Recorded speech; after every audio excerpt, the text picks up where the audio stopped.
We've patrolled it and we've maintained it, so we should be able to rebuild it. That is the case in a nutshell for the city of Virginia Beach when it comes to Chic's Beach.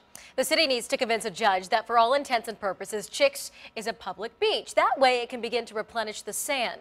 Investigative reporter Chris Horne was in court today. And Chris, why would someone oppose making improvements to the beach? Well, Laura, some are concerned they'll lose ownership. Others want to be compensated.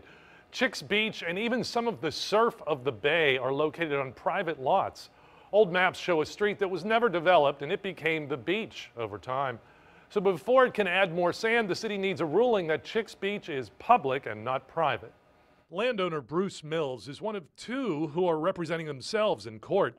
Mills calls the city replenishment project an overreach and a violation of landowners' rights.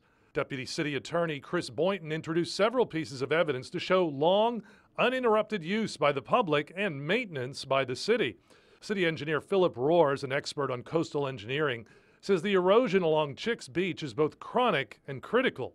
He says it threatens several private homes, especially after storms such as Sandy, Isabel, Irene, and several nor'easters. A former city maintenance supervisor testified by video about how his crews picked up trash, debris, and dead sea life for several years. Two former police supervisors talked about how their officers patrolled the beach and handled cases for fireworks, public drinking, and lost children.